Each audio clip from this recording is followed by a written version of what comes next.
in an art gallery in Berlin, there is a painting by the German painter Adolf Menzel, who died in the year 1905. The painting was only ever partially finished.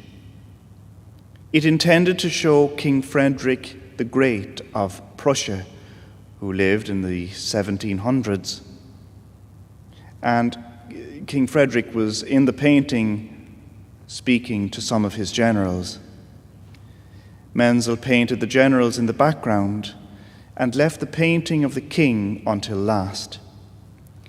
He put an outline of King Frederick in charcoal, but he died unexpectedly and never got to complete the picture. I think in our Catholic lives, sometimes we can have a generally beautiful backdrop, but fail to put Christ, the King, at the center of the picture. For 3 years now, the same disciples have followed Jesus. When they felt they knew what he was about, he is arrested, crucified, and died on a cross between two criminals. They had left everything, family, friends, careers, in order to follow him, and now he was dead. Can you imagine their shock when Mary of Magdala comes along with another lump of bad news? Now his body has been stolen.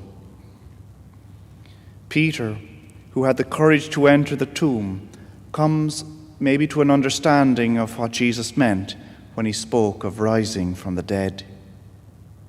While this was a sacred moment, it did leave him with a problem. What next? Like the story I started with, Peter is left with an unfinished picture. The central character is missing, but he knew who the central character was. Not only that, he knew what the central character, Jesus, wanted from his followers. It was Peter who recognized Jesus as the Anointed One and who set about completing that picture. In the company of his followers, he set about completing the picture not with words, but in a way of life. And over the next days and weeks, as you join us for our Masses, you will hear the gospel accounts of that fledgling church as it grew and became great in strength and number. They will be driven by a great sense of hope, a hope that this Easter day, the day of resurrection, brought to them. If there were one ingredient to give a person strength and the ability to overcome difficulties, that ingredient would be hope. Our school or college students can spend many hours in difficult study when there is the hope of getting qualifications in their chosen interest. A woman can go through great challenges in pregnancy, knowing there's the hope of having a beautiful new baby. A patient can face dangerous, even life-changing operations and surgery, knowing that post-operation they can expect to have a better quality of life. Hope can help us to achieve amazing things. It has been an amazing few weeks in sunny Southern California. About the same time that the coronavirus was becoming a problem here, it seems like the weather changed. It changed to reflect world events. There have been clouds. There has been more darkness than usual. And there's been a lot of the much-needed rain, but in a very short time. The clouds and darkness seem to match the news we have listened to every day. I stopped a few days ago at a traffic lights on Fremont Avenue And while I was waiting for the green light to arrive, I just was struck by people walking up and down the curb, everybody wearing a mask. Now that's all good and recommended, but it did mark such a dramatic change in such a short time, when in January we thought all was well. An invisible enemy has arrived, an enemy that doesn't distinguish between rich and poor, an enemy difficult to fight. The incredible US Army's ability to fight this enemy has been in their building emergency field hospitals, and I know they have done great work. And yet, in the spite of the darkness that we might be tempted to focus on, the summer is coming.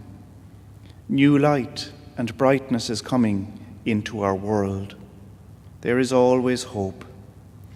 Look at the incredible work of Governor Andrew Cuomo, a household name now, who has come out every day, delivered very difficult news to his state and our country, and yet in it all, there is a message of hope. His message is always, don't give up, we can beat this.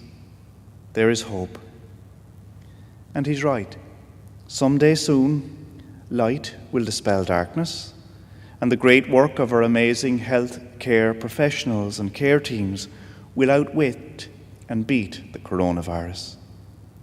Through shrewd governance here in California, we have grounds to hope that this curve they have spoken about has been flattened.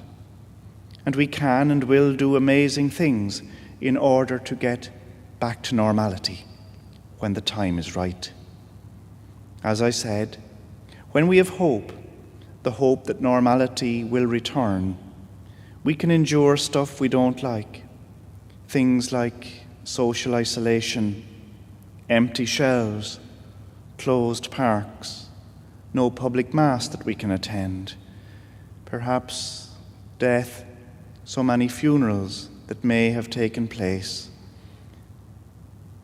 This Easter news, the resurrection, also carries with it the hope that that death is not the end. The message that we can beat this. Don't give up. There was once a young Russian man named Fyodor Dostoevsky. He was dragged before a firing squad for being a political subversive. He was blindfolded. He was ordered to make his confession, to say a last prayer, and to wait for the bullets. He literally had moments to live. He heard the officer telling the soldiers to prepare their guns. Then he heard the order to fire. He heard many shots ring out in the air, but he felt nothing. Miraculously, he was still alive. The guns had been loaded with blank bullets. The Tsar had brought the young revolutionary to the brink of death, only to let him know through his emotionally devastating experience that his life had been spared. In those last moments before the gunfire rang out, in the moments that he thought were his last moments of life, his senses were intensely receptive to the thousands of sounds and smells around him. For the first time, he was really alive to God's world. Perhaps when coronavirus passes, we will have a new appreciation for the very ordinary things of life, in being able to meet, in being able to shop, in being able to pray, to gather, indeed to bury our dead. What a beautiful new life and new consciousness will emerge when we beat these dark days. Indeed, Dostoevsky himself considered his experience to be one of the most blessed things that had ever happened to him. He had gone through the whole process of dying without actually being dead, and this allowed him to appreciate life all the more. He understood then that all of life comes from God. That is the message of Easter, is it not? Life is a gift from God. We appreciate life most when we are faced by the reality or possibility of death. I return to the story I started with, Menzel's unfinished picture, where the background is finished but the king is missing.